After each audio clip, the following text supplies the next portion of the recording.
إن الحمد لله نحمده ونستعينه ونستغفره ونعوذ بالله من شرور أنفسنا وسيئات أعمالنا من يهده الله فلا مضل له ومن يضلل فلا هادي له وأشهد أن لا إله إلا الله وحده لا شريك له وأشهد أن محمدا عبده ورسوله يا أيها الذين آمنوا اتقوا الله حق تقاته ولا تموتن إلا وأنتم مسلمون يا أيها الناس اتقوا ربكم الذي خلقكم من نفس واحدة وخلق منها زوجها وبث منهما رجالا كثيرا ونساء واتقوا الله الذي تساءلون به والأرحام إن الله كان عليكم رقيبا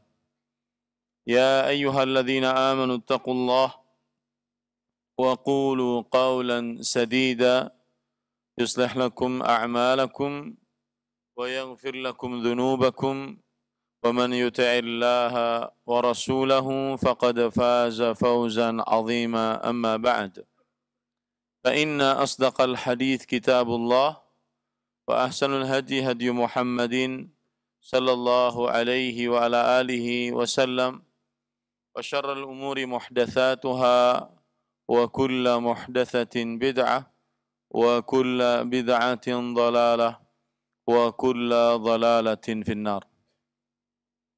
Alhamdulillah, kita bersyukur pada Allah Subhanahu wa taala pada hari ini, hari yang ke-11 dari bulan Dzulqa'dah 1443 Hijriah, kita dimudahkan oleh Allah Subhanahu wa taala untuk duduk bersama mengkaji ayat-ayat suci Al-Qur'an dan hadis-hadis Rasul sallallahu alaihi wa ala alihi wasallam dalam sebuah kajian Islam ilmiah tematik yang berurutan, yaitu membahas sebuah tema menguak misteri kesyirikan. Salawat dan salam semoga selalu Allah berikan kepada Nabi kita Muhammad sallallahu alaihi wa ala alihi wasallam, pada keluarga beliau, para sahabat, serta orang-orang yang mengikuti beliau sampai hari kiamat kelak. Dengan nama-nama Allah yang husna dan sifat-sifatnya yang ulia, kita berdoa, Allahumma inna nas'aluka ilman nafi'an wa rizqan tayyiban wa amalan mutaqabbala. Allahumma amin. Ahibati fillah, afanillah wa iyyakum, para ikhwah sekalian jamaah Masjid Al-Barakah dan juga para pemirsa Roja TV, para pendengar Radio Roja, yang semoga selalu diberikan afiat oleh Allah Subhanahu wa taala. Masih kita mengupas misteri kesyirikan yang sudah kita bahas, dan sudah beberapa pertemuan kita sudah membahas tentang misteri kesyirikan di dalam syirik akbar, yaitu kesyirikan di dalam rububiyah, di dalam kekuasaan Allah Subhanahu wa taala, dan kesyirikan di dalam uluhiyah, di dalam beribadah kepada Allah Subhanahu wa taala, dan kesyirikan di dalam asma wa sifat, yaitu dalam nama-nama dan sifat-sifat Allah Subhanahu wa taala. Ini sudah kita bahas dalam beberapa pertemuan. Kemudian kita juga menguak misteri kesyirikan, yaitu syirik asghar. Dan kita sudah bahas misteri kesyirikan pada syirik kecil dibagi menjadi 3, pada amalan hati, pada perbuatan, dan pada ucapan. Pada amalan hati, kita sudah membahas kesyirikan, contohnya pada amalan hati, syirik kecil, yaitu riya, kemudian keinginan manusia dengan ibadahnya terhadap dunia, kemudian bersandar dengan sebab, lalu setelah itu tatayyur, merasa bernasib sial dengan apa yang dilihat dan apa yang didengar. Kemudian kita juga sudah memulai membahas, menguak misteri kesyirikan pada syirik kecil, pada perbuatan manusia. Yang kita sudah bahas adalah syirik kecil pada perbuatan, di antaranya contohnya adalah yaitu ruqyah yang di dalamnya terdapat kesyirikan. Dan kita sudah panjang lebar membahas tentang ruqyah, berobat dengan Al-Quran, kemudian hal-hal yang berkaitan dengan orang yang diruqyah dan orang yang meruqyah. Saya kira cukup untuk perkara ruqyah. Kita masuk sekarang misteri kesyirikan dalam syirik kecil, dalam perihal perbuatan adalah yaitu memakai tamimah yang di dalamnya terdapat kesyirikan. Memakai tamimah yang di dalamnya terdapat kesyirikan.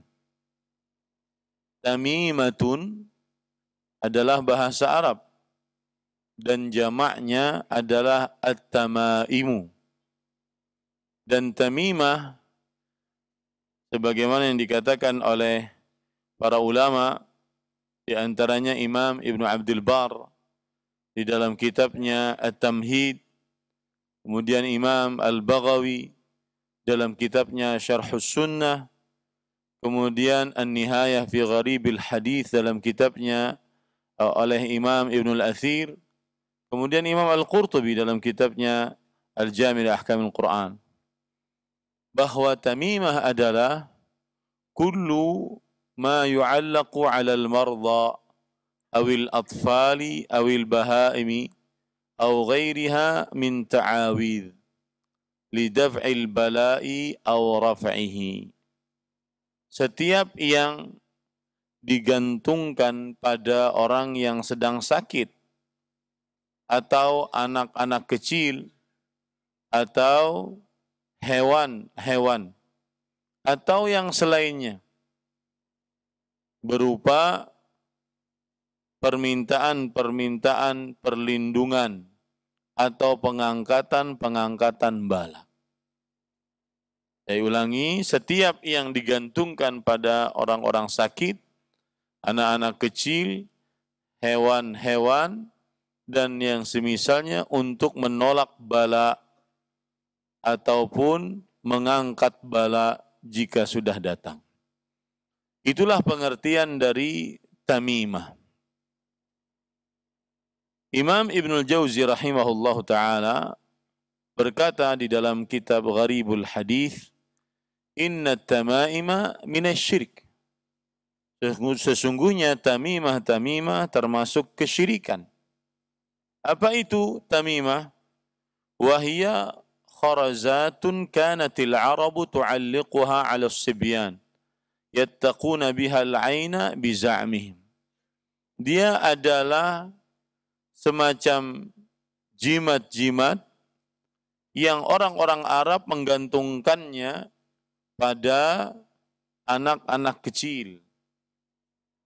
Mereka melindungi anak-anak kecil mereka dengan hal-hal tersebut. dengan anggapan mereka. Falamma aradu daf'al maqadiri bidzalika kana syirkan.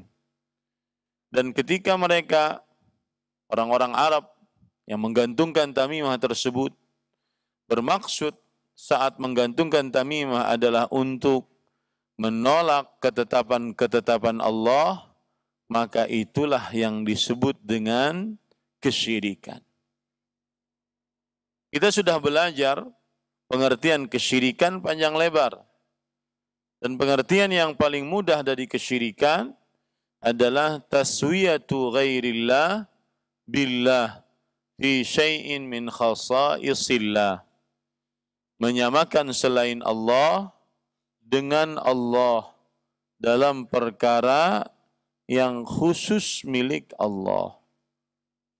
Orang yang menggantungkan tamimah pada anak-anak atau pada orang-orang sakit, pada hewan, pada mobil kalau zaman sekarang, dan alat-alat kendaraan, pada rumah, dan seterusnya, ini adalah orang-orang yang melakukan kesyirikan. Mengapa? Menyamakan selain Allah, yaitu tamimah-tamimah tersebut, dengan Allah dalam perkara yang khusus milik Allah. Apa perkara khusus milik Allah? Meminta agar selamat. Meminta agar ditolak bala. Meminta agar diangkat bala dan musibah. Dan tidak ada yang sanggup melakukan itu kecuali Allah Subhanahu wa ta'ala. Kemudian penjelasan yang lain dari para ulama tentang tamimah ini, yaitu dari Al-Imam Ali Mula Al-Qari dalam kitab beliau Mirqatul Mafatih, Syarah Mishkatul Masabih. Beliau mengatakan at-tamaimu jam'u tamimah. Tamaim adalah jamak dari tamimah. Wal muradu biha at-ta'awidh allati tahtawi ala ruqal jahiliyah min asma'is syayatin wa alfadhin la yu'rafu ma'naha. Dan yang dimaksud dengannya adalah permintaan perlindungan ataupun jimat-jimat yang di dalamnya terdapat bacaan-bacaan kaum jahiliyah berupa nama-nama syaitan dan lafaz-lafaz yang tidak dikenal maknanya. Jadi di dalam tamimah itu tertulis nama-nama syaitan, lafaz-lafaz yang tidak dipahami maknanya. Ini salah satu pendapat yang dikatakan oleh Imam Ali Al-Qari. Kemudian beliau mengatakan waqila at-tamaimu kharazatun kanatil arabu fil jahiliyah tu'alliquha ala auladihim yattaquna biha al-'aina fi za'mihim fa'abtalahu al-islam. Sebagaimana sudah disebutkan tadi, tamimah adalah kharazat, seperti jimat-jimat yang orang-orang Arab di zaman jahiliyah menggantungkannya pada anak-anak mereka. Mereka anggap itu bisa menahan penyakit ain dari anak-anak mereka. Apa itu penyakit ain? Penyakit yang disebabkan karena mata yang jahat. Ketika ada orang melihat seorang anak dengan mata yang jahat, perasaan yang iri, dengki, maka anak tersebut menjadi sakit. Inilah tujuan dari orang-orang Arab jahiliyah memakai tamimah. Maka datang Islam. Islam membatalkannya. Mengapa? Li'annahu la yanfa'u wa la yadfa'u illallah ta'ala. Karena tidak ada yang bisa memberikan manfaat, tidak ada yang bisa menahan bahaya, kecuali Allah Subhanahu wa ta'ala. Ini penjelasan dari Imam Ali Mula Al-Qari rahimahullahu taala. Kemudian ahibati fillah afanillahu iyyakum, lihat penjelasan lain di dalam kitab Fathul Majid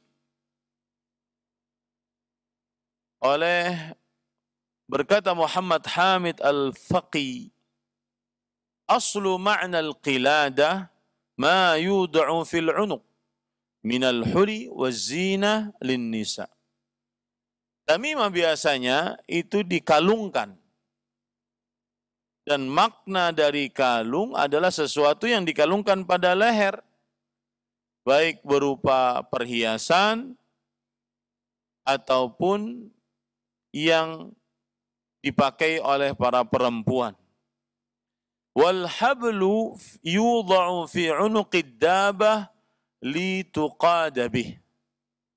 Dan kalung juga dipakai pada hewan-hewan, yang mana dikalungkan pada leher hewan-hewan tersebut agar bisa dituntun. Wa mithlu dzalika ma yu'alliquhu ba'dun nas al-yawm 'ala as-sayyarat min surati qirdin wa nahwihi. Dan termasuk di dalamnya yang digantungkan oleh manusia di zaman sekarang pada mobil-mobil, seperti yang digantungkan pada mobil-mobil, yaitu aksesoris. Maka dikhawatirkan ini termasuk tamimah nantinya. Wa ma yadha'uhu ba'dhum 'ala abwabil buyut. Dan apa yang diletakkan oleh sebagian orang pada pintu-pintu rumah. Wal hawanid min hadwati himarin aw hisan. Atau bilik-bilik, gantungan-gantungan tersebut berupa aksesoris kera, aksesoris keledai, aksesoris kuda, dan semisalnya. Kulluhu min amalil jahiliyah. Ini semua adalah amalan orang-orang jahiliyah. Al-manhi anhu asyaddal nahi.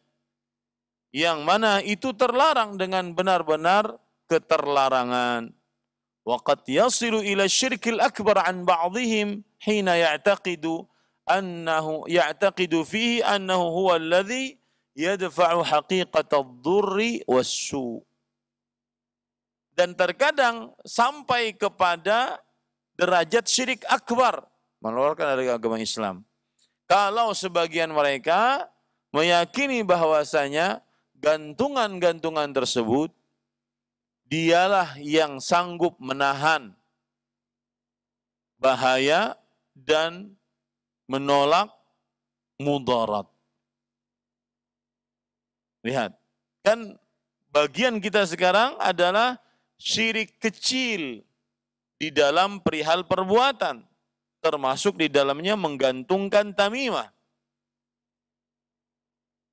Tetapi dia bisa naik menjadi syirik akbar kalau yang menggantungkan tamimah tersebut meyakini bahwa tamimah inilah yang sanggup menahan mudarat, yang memberikan pengaruh pada penciptaan, pengaturan, kekuasaan. Ini naik nih, dari syirik kecil menjadi syirik akbar.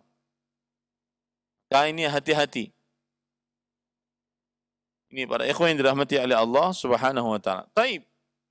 Dalil bahwa tamimah termasuk dari kesyirikan. Hadis riwayat Imam Ahmad dan Imam At-Tabarani, Imam Al-Hakim, disahihkan oleh Imam Al-Albani rahimahullahu taala, bahwa Uqbah bin Amir radhiyallahu anhu al-Juhani, beliau bercerita, anna Rasulullah sallallahu alaihi wasallam aqbala ilaihi rahtun fabaya'a tis'atan wa amsaka an wahidin. Dan kata Uqbah bin Amir al-Juhani radhiyallahu an, bahwa Rasulullah sallallahu alaihi wasallam datang kepada beliau rahtun, Rohtun itu sekelompok orang yang tidak lebih dari 10. Lalu beliau membaiat 9 orang. Dan tidak beliau baiat 1 orang. Dari 10 yang datang beliau baiat 9 orang. Tidak beliau baiat 1 orang. Faqalu, ya Rasulullah bay'ata tis'atan wa tarakta hadha. Lalu yang sekelompok ini berkata, wahai Rasulullah sallallahu alaihi wasallam, engkau telah membaiat 9 orang dan engkau meninggalkan si fulan belum engkau baiat.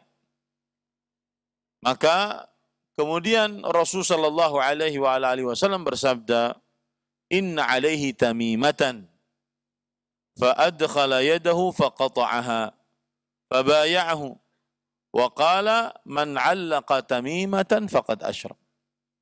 Kata Rasul sallallahu alaihi wasallam, dia memakai tamimah. Lalu orang tersebut memasukkan tangannya dan dia putuskan tamimah tersebut. Lalu Rasulullah sallallahu alaihi wasallam membaiat beliau. Dan kemudian Rasul sallallahu alaihi wasallam bersabda, siapa saja yang menggantungkan tamimah, maka sungguh dia telah melakukan kesyirikan. Menggantung saja melakukan kesyirikan. Syiriknya jenisnya apa? Asghar. Syiriknya jenisnya asghar. Kenapa disebut syirik asghar? Apa itu syirik asghar? Nah, maka ulangi kembali di channel YouTube Raja TV. Ya betul. Saya melihat itu playlistnya lumayan bagus. Yaitu menguak misteri kesyirikan. Tulis saja itu. Menguak misteri kesyirikan. Saya jelaskan, apa itu syirik kecil, apa itu syirik besar. Dan seorang yang mengikuti dakwah sunnah, dakwah salafiyah, dari mulai ustadznya sampai murid-muridnya harus lancar tentang tauhid. Harus paham betul tentang kesyirikan. Karena ini adalah simah, sifat yang sangat dominan dari dakwah sunnah. Sifat yang sangat dominan dari dakwah salafiyah. Sayangnya, kajian-kajian tauhid yang umum, di kajian-kajian umum sekarang, masih perlu digalakkan lagi. Yang disegandrungi oleh sebagian orang sekarang, aku cinta kamu, kamu cinta dia. Ya, taib. Mengapa dia termasuk kesyirikan asghar? Karena lihat pengertian kesyirikan asghar. Kullu ma yutawassalu bihi ila syirkil akbar. Setiap yang menghantarkan kepada syirik akbar, itu syirik kecil. Wa samma asy-syar'u syirkan. Yang kedua, dinamai oleh syariat sebagai perbuatan kesyirikan. Di antaranya hadis ini. Yang ketiga adalah wala yukhriju sahibuhu min dairatil Islam, dan tidak mengeluarkan pelakunya dari daerah keislaman. Itu pengertian syirik asghar. Maka yang dimaksud di sini hanya sekedar menggantung, memakaikan pada anak, pada mobil, pada hewan, pada orang-orang sakit, sebuah tamimah, dia sudah melakukan kesyirikan. Kalau ditanya, syirik apa? Syirik asghar. Kenapa disebut syirik asghar? Bisa menghantarkan kepada syirik akbar. Bagaimana cara dia menghantarkan kepada syirik akbar? Kalau seandainya saat dia memakai tersebut, dia meyakini bahwa tamimah inilah yang mengatur, mencipta, berkuasa, memberikan pengaruh, maka bisa naik dari syirik asghar menjadi syirik akbar. Itulah yang disebut dengan dzari'ah ila syirkil akbar. Sarana kepada syirik besar. Para ikhwah yang dirahmati oleh Allah Subhanahu wa taala, Nabi kita Muhammad sallallahu alaihi wasallam, beliau senantiasa sangat gigih untuk menjaga umatnya agar senantiasa di atas akidah yang benar, akidah tauhid.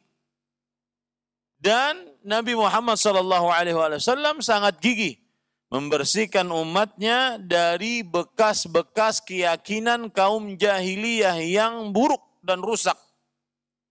Maka beliau senantiasa mengingatkan umatnya bahwa tidak ada yang dapat memberikan manfaat, mudarat, kecuali Allah semata. Oleh sebab itulah seorang muslim tidak bersandar hatinya kecuali hanya kepada Allah. Dan termasuk daripada perbuatan kaum jahiliyah adalah menggantungkan tamimah. Maka Rasulullah SAW melarang perbuatan tersebut dan menjelaskan bahwasanya perbuatan tersebut adalah kesyirikan. Di zaman kita ini, maka masih sangat banyak orang-orang yang memakai tamimah, digantung ataupun dianggap benda tersebut adalah sakti mandraguna. Bambu tertentu yang dikira mendatangkan rezeki, menahan bala, penyakit atau mengangkat penyakit dan bala. Ini bisa kita lihat di media-media sosial kita, orang jualan dengan bebas, tanpa ada malu sedikit pun melakukan kesyirikan. Rasulullah SAW sangat menjaga umatnya dari perbuatan yang menghancurkan akidah. Coba perhatikan sekarang hadis yang diriwayatkan oleh Imam Ahmad, Imam At-Tabarani, bahwa sebagaimana sudah saya jelaskan tadi, ada 10 orang yang datang menemui Rasulullah SAW untuk membaiat Rasulullah SAW. 9 dibaiat, 1 tidak dibaiat. Salah satu sebabnya kenapa? Karena memakai tamimah. Dan para ikhwan yang dirahmati oleh Allah Subhanahu wa taala, apabila ada orang memakai tamimah, menganggap ini adalah sebab,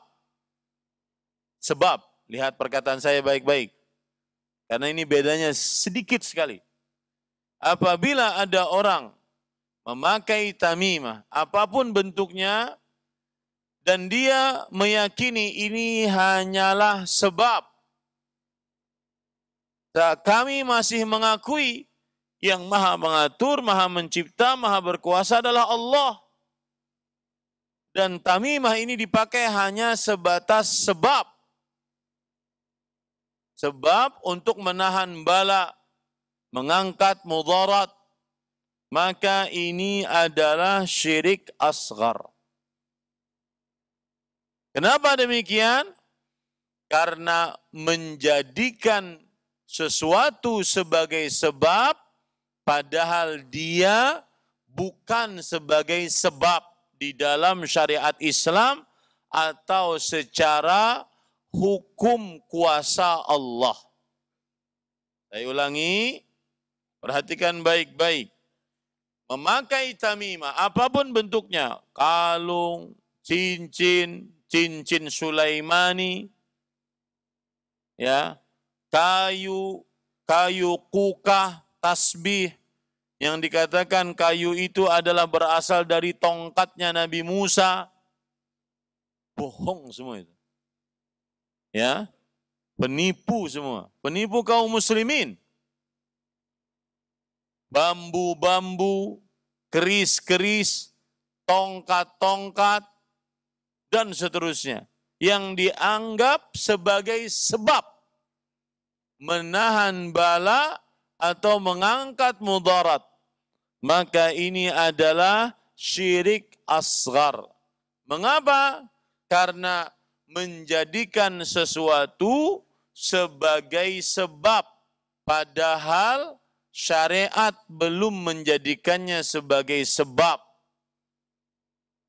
Dan Allah Subhanahu wa taala dengan kuasanya tidak menjadikan itu sebagai sebab.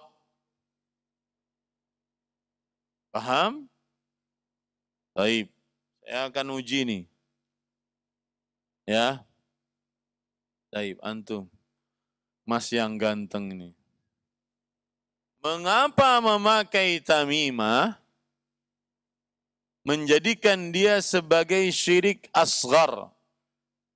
Sebagaimana yang sudah saya sebutkan tadi.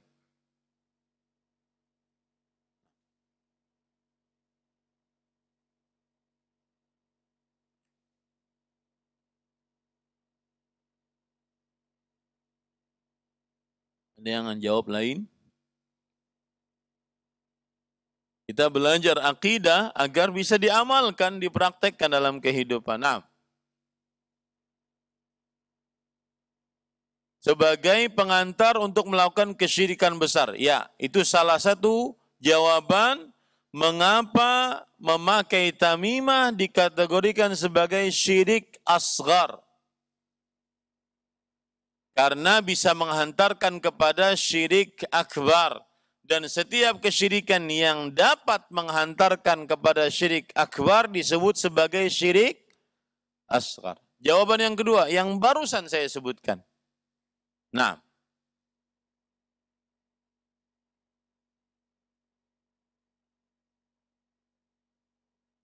karena tamimah itu diyakini sebagai sebab, tidak mempunyai kekuatan tersendiri. Jawabannya setengah, ditambah lagi jadi sempurna. Nah, siapa yang mau nambah? Nah.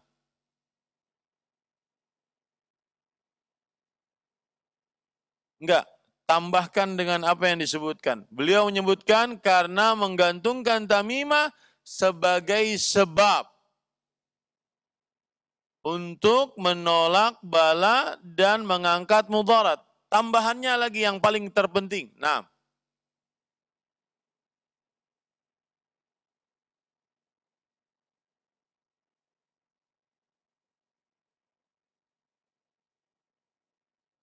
padahal Allah tidak menjadikan itu sebagai sebab, baik secara syar'i atau secara kauni. Hukum Allah Subhanahu wa taala, kuasa Allah Subhanahu wa taala.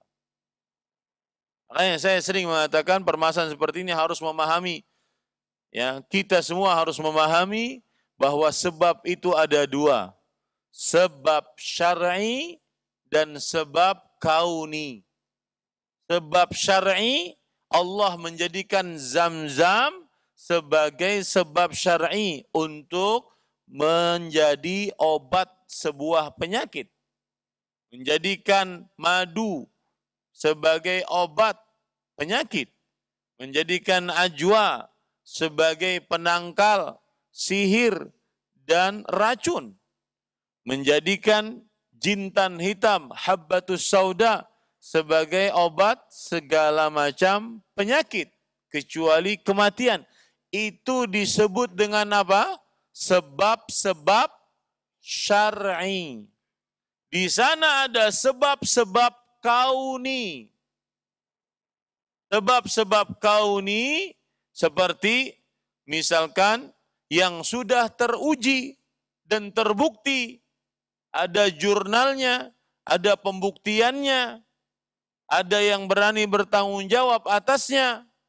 Obat sakit kepala, obat mencret, obat panas, obat itu sebab disebut dengan sebab apa? Kauni. Allah menguasakan pada sebuah benda, dia menjadi sebab obat. Nah, sekarang tamimah menjadi menggantungkannya dapat menyebabkan syirik asghar karena menjadikan tamimah sebagai sebab, padahal Allah belum menjadikannya sebagai sebab, baik sebagai sebab syar'i atau sebagai sebab kauni. Paham? Ini para ikhwan yang dirahmati oleh Allah Subhanahu wa ta'ala. Kalau ada orang yang berkata, Allah kan maha kuasa, Inna Allah ala kulli syai'in qadir. Maka Allah maha kuasa pula menjadikan cincin ini bisa menangkal bahaya dan mudarat. Bagaimana menjawabnya? Inna Allah ala kulli syai'in qadir. Allah maha kuasa atas segala sesuatu. Menjadikan, bisa saja Allah dengan kuasanya menjadikan cincin ini mendatangkan rezeki bagi saya, menahan mudarat bagi saya, dan seterusnya. Bisa saja dengan tamimah yang ditempel di rumah-rumah makan, ataupun foto-foto wali yang ditempel di rumah-rumah makan, Allah maha kuasa menjadikan foto tersebut sebagai pendatang rezeki. Apa salahnya? Mulai goyah.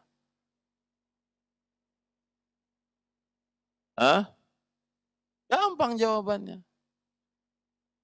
Kita tidak berselisih tentang Allah Maha Kuasa. Kita berselisih apakah ini bisa dijadikan sebab atau tidak. Maka kita berpendapat itu tidak bisa dijadikan sebab. Kalau seandainya itu bisa dijadikan sebab, niscaya Allah Subhanahu wa taala akan menyebutkannya dalam Al-Qur'an atau hadis-hadis Rasul sallallahu alaihi wasallam. Kalau seandainya Allah Maha Kuasa, maka kita katakan Allah Subhanahu wa taala Maha Kuasa atas segala sesuatu. Tetapi mana buktinya bahwa tamimah ini mendatangkan rezeki? Jadi kembali kepada dalil. Makanya kita ajarkan mana dalilnya? Bahwa tamimah itu bisa mendatangkan rezeki, penglaris, menahan bahaya, menahan mudarat. Mana dalilnya? Mana buktinya? Baik secara syar'i ataupun secara kauni. Kita sepakat innallaha ala kulli syai'in qadir. Ini para ikhwah yang dirahmati oleh Allah Subhanahu wa taala.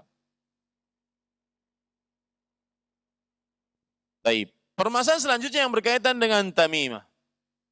Tamimah yang dilarang di dalam Islam oleh Rasulullah sallallahu alaihi wasallam adalah tamimah yang tidak terdapat di dalamnya ayat-ayat Al-Qur'an.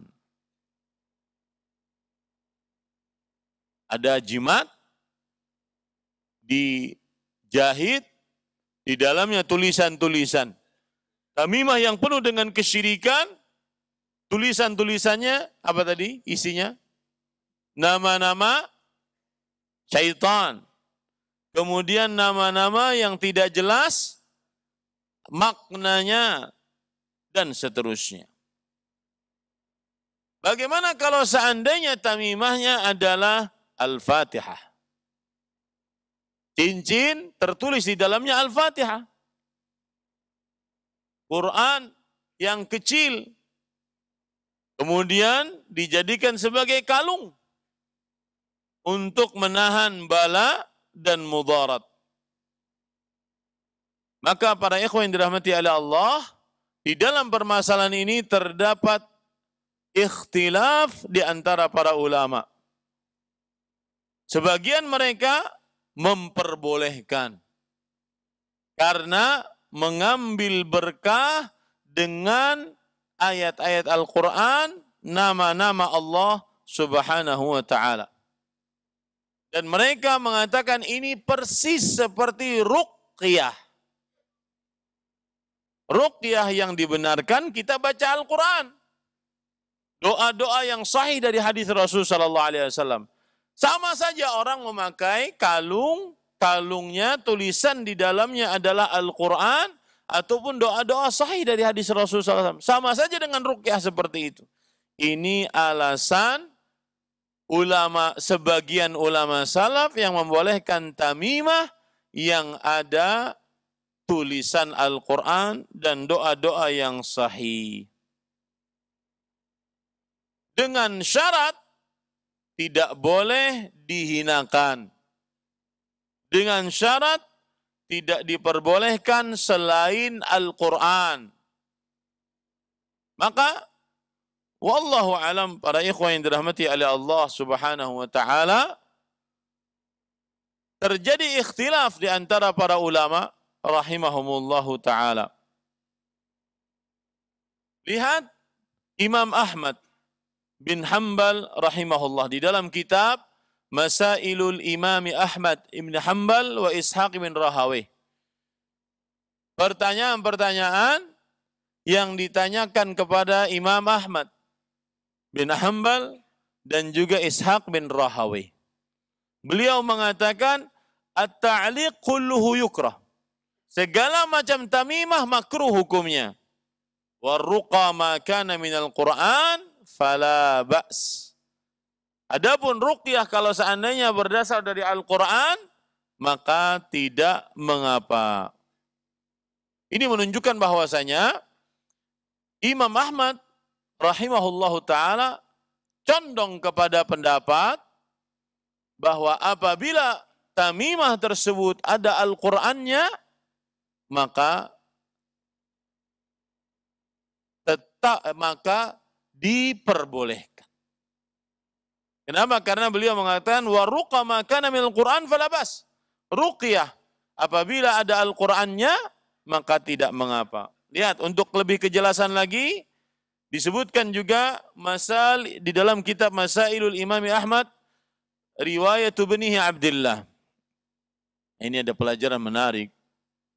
Mudah-mudahan ini menjadi bekal bagi para orang tua.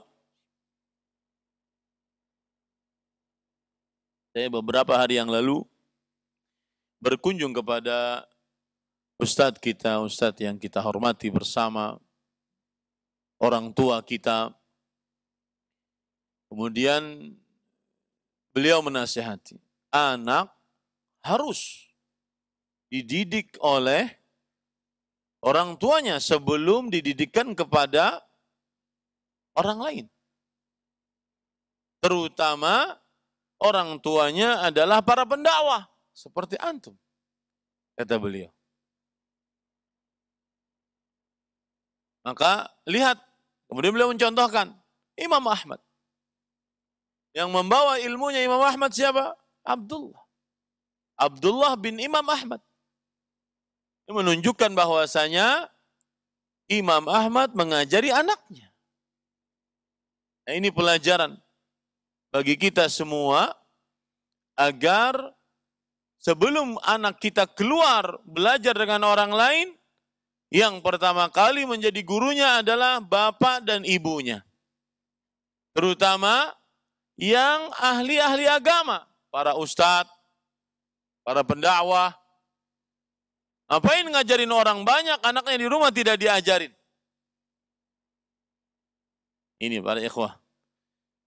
Baik, kemudian setelah itu Abdullah bin Ahmad bin Hanbal, anaknya Imam Ahmad, berkata, "Ra'aitu abi yaktubu at-ta'awidh lilladhi yafza' wal huma li ahli wa qarabatihi wa yaktubu lil mar'ati idza asra 'alayha al-wilada fi jammin aw shay'in latif wa yaktubu haditha ibni Abbas illa annahu kana yaf'alu dhalika 'inda wuqu'il bala' walam arahu yaf'alu hadha qabla wuqu'il bala wa ra'aituhu ya'udhu fil ma' wa yashrabuhu al-marid wa yasubbu ala ra'sihi minhu." Aku melihat bapakku menulis, ya, menulis di kertas-kertas untuk orang yang sakit, untuk orang yang kena demam dari kerabatnya dan keluarganya, menulis untuk orang yang perempuan yang sulit hamil, ditulis pada kertas atau pada kain kemudian disimpan. Kemudian beliau menulis hadis Abdullah bin Abbas, tetapi beliau tulis saat sudah terjadi bala. Adapun sebelum terjadi bala beliau tidak menulisnya. Dan aku melihat Imam Ahmad membaca pada air, kemudian diminum oleh yang sakit dan disiramkan ke kepala orang yang sakit tersebut. Nah, ini menunjukkan pendapat Imam Ahmad rahimahullahu ta'ala membolehkan apabila tamimah berasal dari apa? Al-Quran atau doa-doa yang sahih dari hadis Rasul sallallahu alaihi wasallam. Kita lanjutkan setelah salat Isya, silakan azan. Roja TV,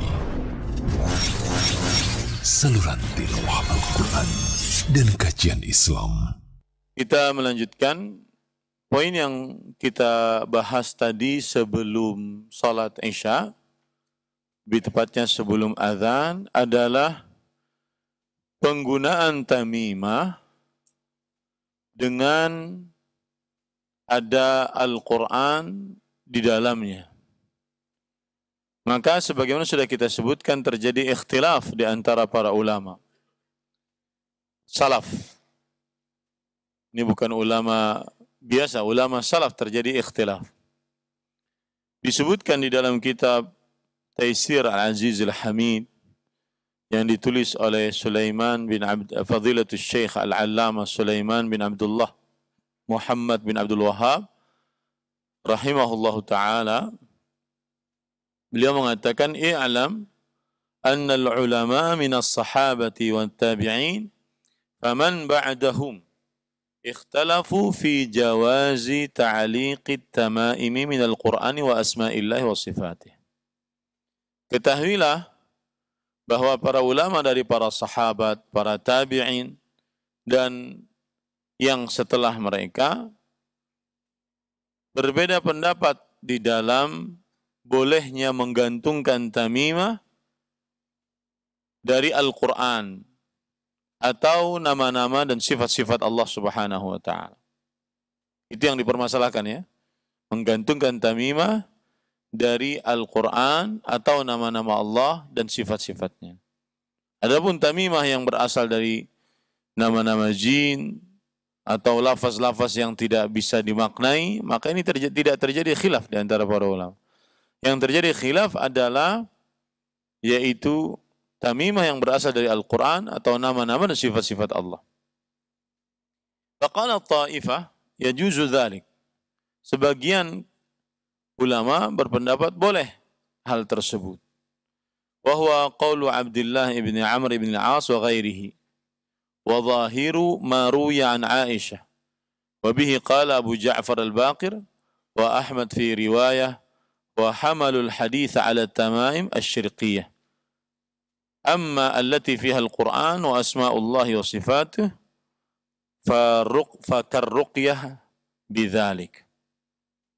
Artinya, dan ini adalah pendapat Abdullah bin Amr bin As dan selain beliau. Dan ini yang terlihat jelas dari apa yang diriwayatkan dari Aisyah radhiyallahu anha. Kemudian ini pendapat juga Abu Bakar, Abu Ja'far al-Baqir. Kemudian ini adalah salah satu riwayat dari pendapat Imam Ahmad. Dan ulama-ulama yang berpendapat boleh menggantung tamimah jika berasal dari Al-Quran dan hadis dan nama-nama dan sifat-sifat Allah. Mereka mengatakan hadis yang tadi, siapa yang menggantungkan tamimah maka sungguh dia telah melakukan kesyirikan. Maka ini adalah tamimah-tamimah yang terdapat kesyirikan di dalamnya. Adapun tamimah-tamimah yang di dalamnya Al-Quran, di dalamnya ada nama-nama Allah dan sifat-sifatnya, maka ini tidak terlarang. Itu seperti ruqyah kata mereka. Ya, sebagaimana kita bisa meruqyah dengan Al-Quran, dengan doa-doa, dengan nama-nama dan sifat-sifat Allah, begitu juga memakai tamimah. Ini pendapat yang pertama. Wa huwa zahiru ikhtiyari Ibnul Qayyim. Dan ini yang terlihat jelas dari pilihan Imam Ibnul Qayyim. Imam Ibnul Qayyim rahimahullah juga membolehkan yang seperti ini. Wa qala ta'ifah, kelompok yang kedua mengatakan la yajuzu dzalik. Tidak boleh. Wa bihi qala Ibnu Mas'ud wa Ibnu Abbas wa huwa zahiru qawli Hudzaifah wa Uqbah ibni Amir wa ibni Uqaim radhiyallahu anhu. Dan ini adalah pendapatnya Abdullah bin Mas'ud. Tidak boleh memakai tamimah walaupun dari Al-Quran atau nama-nama dan sifat-sifat Allah.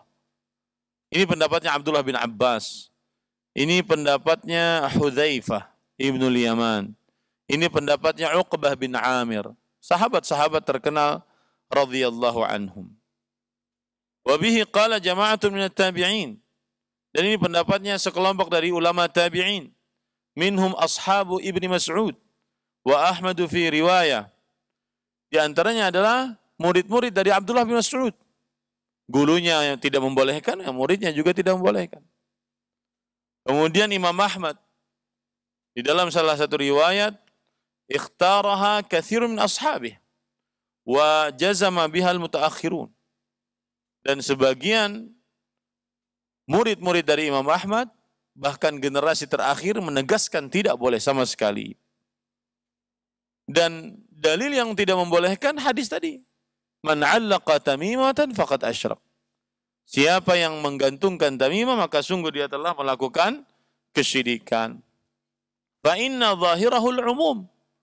Karena yang terlihat jelas dari hadis tersebut keumuman. Tamimah jenis apapun diharamkan untuk digantungkan. Walam yufarriq baina allati fil Qur'an wa ghairiha bi khilafir ruqa. Dan tidak dibedakan apakah itu tamimah ada Al-Qur'annya atau tidak. Ya, tidak dibedakan. Karena Rasulullah SAW mengatakan man 'allaqa tamimatan faqad asyrak. Siapa yang menggantungkan tamimah maka sungguh dia telah melakukan kesyirikan. Baik. Beda dengan ruqyah. Ruqyah itu memang ada yang syirik, ada yang sesuai dengan syariat Islam, yang syar'i. Kalau berasal dari Al-Quran, doa-doa dari hadis-hadis Nabi Muhammad SAW yang sahih, dengan nama-nama Allah yang husna, sifat-sifat yang lain, boleh. Ruqyah syar'iyah. Tapi kalau dengan selain Al-Quran, dengan lafaz-lafaz yang tidak dipahami, maka ruqyah syirkiyah. Ini ada jelas pembedaannya. Beda dengan tamimah, kata pendapat yang kedua. Tidak ada perbedaannya. Setiap tamimah dilarang untuk menggantungkannya. Wa yu'ayyidu dzalika anna as-sahabata alladziina rawawul hadits fahimul umum. Dan yang menguatkan pendapat ini juga adalah sahabat-sahabat Nabi yang meriwayatkan hadis tentang tamimah, memahami secara keumuman. Siapa sahabat yang meriwayatkan tentang tamimah? Abdullah bin Mas'ud, Abdullah bin Abbas. Memahami umum. Tamimah jenis apapun tetap terlarang. Baik, para ikhwan yang dirahmati oleh Allah Subhanahu wa taala, dan pendapat yang lebih kuat wallahu alam tetap terlarang. Meskipun tamimahnya berdasarkan dari Al-Qur'an atau nama-nama dan sifat-sifat Allah Subhanahu wa taala. Salah satu sebabnya adalah karena saddan lidzari'ah, menutup pintu kemungkinan memakai selain Quran.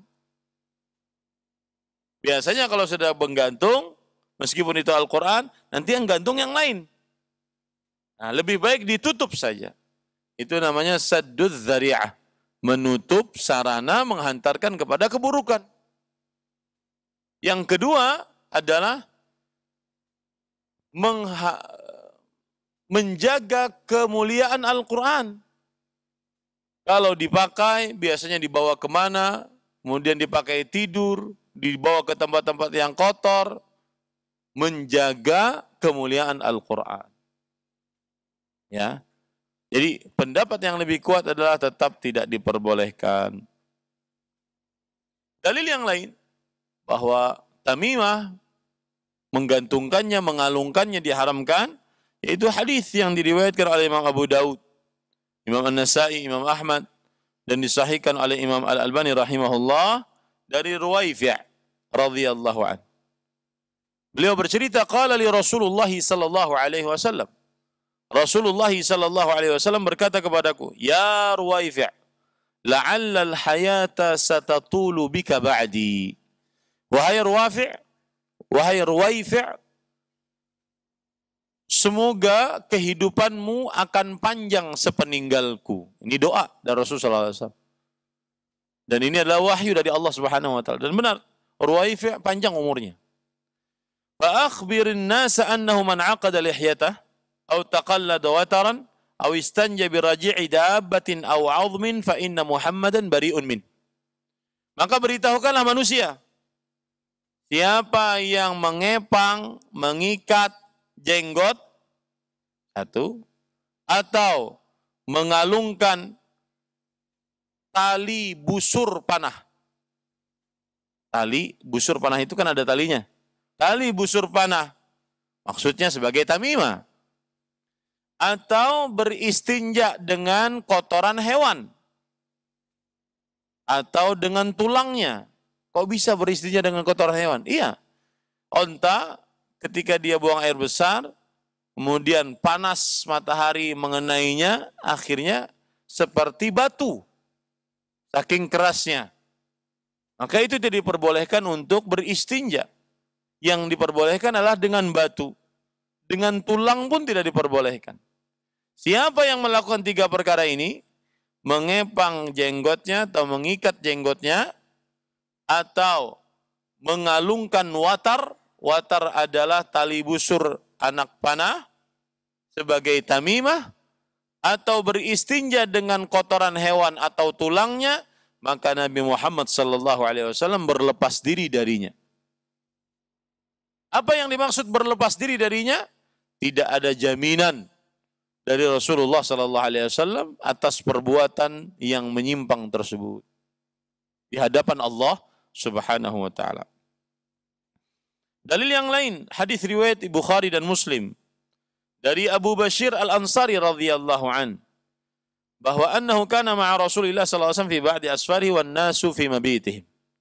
Suatu ketika beliau bersama Rasul sallallahu alaihi wasallam dalam sebuah safar dan orang-orang di tempat singgah mereka masing-masing, artinya sedang beristirahat. Fa arsala Rasulullah sallallahu alaihi wasallam rasulan alla yabqayanna fi raqabati ba'irin qiladatun min watar au qiladatun illa quti'at. Maka Rasul sallallahu alaihi wasallam mengutus seorang utusan untuk mengumumkan kepada kaum muslimin, para sahabat Rasul sallallahu alaihi wasallam, jangan ada di leher seekor hewan kalung apapun. Jangan ada di leher seekor hewan kalung apapun sebagai tamimah. Baik itu yang terbuat dari watar, watar adalah tali busur anak panah, atau terbuat dari apapun, kecuali harus diputuskan. Nah, di sini terdapat peringatan, jangan asal memutuskan. Nanti ditempeleng orang. Datang ke rumah makan, melihat tamimah. Kemudian langsung ditarik tamimahnya. Syirik ini. Maka ini tidak diperbolehkan. Ya, kenapa? Jika menghantarkan kepada kegaduhan, kerusakan, kekacauan, maka para ulama bersepakat tidak boleh ada nahi mungkar yang mendatangkan kemungkaran yang lebih besar. Nah, jadi jangan asal putus. Ya, kan zaman sekarang tuh banyak tuh laki-laki pakai gelang-gelang. Gelang dari tasbih, gelang dari kayu-kayu yang hitam-hitam itu muter-muter. Ya. Dia sengaja bawa gunting tanaman tuh. Jangan ya para ikhwah. Harus dinasihati sebelum sehingga tidak menimbulkan kegaduhan. Imam Ibnu Battal rahimahullah, ulama hadis, di dalam kitab Syarah Sahih Bukhari, innal ladzi qalladaha idza i'taqada annaha taruddul ain faqad dhanna annaha taruddul qadar wa la yajuzu i'tiqadu hadza. Siapa yang mengalungkan dari tali watar tadi, jika dia meyakini bahwasanya tali itulah yang menolak penyakit ain, dan berarti dia telah menolak takdir, maka keyakinan seperti ini tidak diperbolehkan. Ini salah satu sebab mengapa memakai tamimah diharamkan. Karena meyakini bahwasanya itu sebagai sebab yang bisa menahan bala. Dan ketika dia meyakini itu sebagai sebab yang bisa menahan bala, berarti dia meyakini, dia mengira bahwa tamimah tersebut menolak ketetapan Allah Subhanahu wa taala. Di sini letak haramnya memakai tamimah. Lihat lagi perkataan Imam Ibnu Abdul Bar dalam kitabnya At-Tamhid. Wa qad fassara Malikun hadzal haditsa annahu min ajli al-ain. Dan Imam Malik telah menafsiri hadis ini bahwa yang terlarang memakai kalung adalah dengan keyakinan kalung itu bisa menahan penyakit ain. Wa huwa 'inda jama'atin min ahli al-'ilm kama qala Malikun la yajuzu 'indahum an yu'allaqa 'ala as-sahih min al-bahaim aw bani Adam syai'un min al-'ala'iq khawfa nuzul al-'ain li hadzal hadis. Maka Imam Malik dan juga sebagian ulama tidak memperbolehkan untuk menggantungkan apapun gantungan pada binatang, pada manusia dengan sebab takut terkena penyakit ain. Tidak boleh. Berdasarkan hadis ini tadi. Kalung apapun. Ya, kalung apapun. Dan itu memang trik iblis mengganggu manusia. Ada orang kadang-kadang pakai cincin, lama dia pakai cincin itu. Akhirnya timbul dibisiki oleh syaitan. Cincin inilah yang mendatangkan kamu kaya, kamu terjaga. Cincin ini sudah 30 tahun di tangan kamu. Ya. Dibisiki oleh syaitan seperti itu. Akhirnya timbul kepercayaan bahwa cincin inilah yang bisa menahan mudarat, mendatangkan kebaikan. Ada orang berkata, saya memakai cincin ini berdagang di Tanah Abang 25 tahun, tidak pernah ada yang nyopet, jambret saya. Tahunya dia yang cokang jambretnya. Itu kira-kira para ikhwan yang dirahmati oleh Allah Subhanahu wa taala, bahwa termasuk syirik asghar di dalam perbuatan menggantung tamimah. Dan tamimah istilah, sedangkan jenisnya macam-macam. Tamimah adalah sesuatu yang digantung, dikalung, dipakai untuk menjadi sebab penangkal bala atau pengangkat bahaya. Apapun bentuknya, mau dari benang, mau dari tasbih, mau dari besi atau apapun. Mau dia dikalungkan, ditempel, digantung atau apapun. Tamimah adalah sebuah istilah untuk sesuatu yang dipakai, dijadikan sebagai sebab untuk menahan bala, mengangkat mudarat padahal dia bukan sebagai sebab. Ini yang bisa saya sampaikan, dan insyaallah ta'ala bulan depan kita akan membahas perihal syirik asghar yang baru, yaitu syirik asghar dalam perihal ucapan. Amalan hati sudah, kemudian amalan anggota tubuh sudah, kemudian ucapan. Mudah-mudahan bulan depan sudah kita selesaikan tentang menguak misteri kesyirikan ini, dan kita akan melanjutkan kepada tema-tema yang lain insyaallah taala. Wallahu alam, sallallahu nabiyana Muhammad walhamdulillahi rabbil alamin. Ada pertanyaan?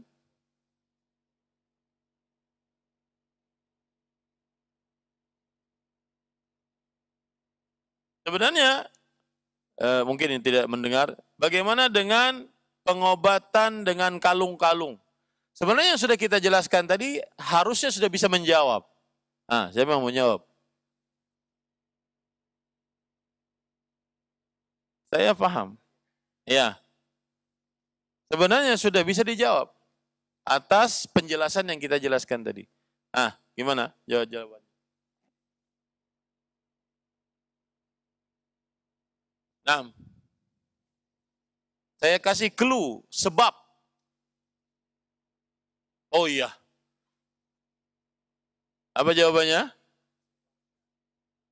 Memakai kalung, giok, batu gaek, batu apapun nama batunya, dengan meyakini dia sebab melancarkan darah, mengurangi kolesterol, mengurangi trigliserid, apa saja, ya, maka dilihat sebab. Ini sebab syar'i atau sebab kauni? Syar'i jelas tidak ada. Dari Al-Fatihah An-Nas nggak ada batu giok. Dari hadis-hadis Rasul sallallahu alaihi wasallam tidak ada. Berarti sebab kauni ada kemungkinan. Nah, sebab kauni syaratnya satu. Harus teruji. Harus terbukti. Bukan katanya. Harus ada jurnal. Harus ada yang berani bertanggung jawab atasnya.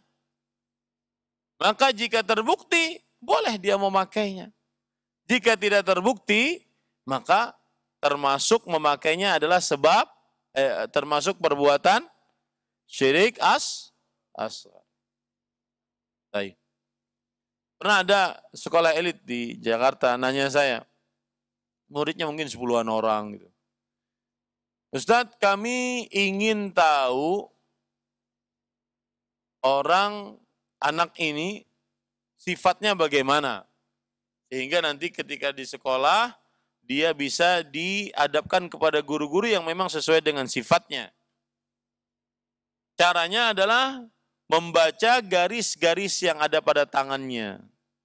Anak ini pendiam, anak ini periang, anak ini sukanya ini, anak ini sukanya ini. Maka sama jawabannya. Apakah ada sebab syar'i? Tidak ada. Apakah ada sebab kauni? Maka dilihat. Jangan dulu tidak ada, antum semangat banget, enggak ada gitu. Ya, dilihat. Apakah teruji, terbukti? Maka jawabannya tidak ada yang teruji, tidak ada yang terbukti. Maka tidak bisa digunakan. Kalau digunakan juga bagaimana? Khawatir masuk kepada mengaku mengetahui akan hal gaib. Wallahu a'lam. Apa hukum memakai kalung kesehatan ini sudah tadi ya?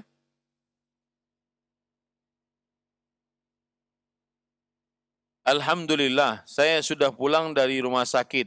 Enggak nanya saya ini. Akan tetapi kondisi saya saat ini belum pulih 100%, seperti waktu sehat sebelumnya. Bawaannya pusing seolah-olah berbayang kalau lihat orang banyak. Dan gelisah ketika masuk waktu maghrib, lihat gambar bernyawa. Apakah ini tanda di diri saya ada gangguan jin atau syaitan ya Ustaz? Maka jawabannya bisa jadi. Karena kita bisa mengidentifikasi diri kita ini dimasuki jin, disihir atau tidak dengan sesuatu yang di luar kewajaran manusia. Di musim dingin, keringetan. Kemudian sering was-was. Penyakit yang tidak bisa didiagnosa. Ataupun di dalam perut terdapat paku, di kaki ada paku, hal-hal yang tidak wajar. Dan yang luar biasa juga adalah kita bisa mengidentifikasinya dengan cara melihat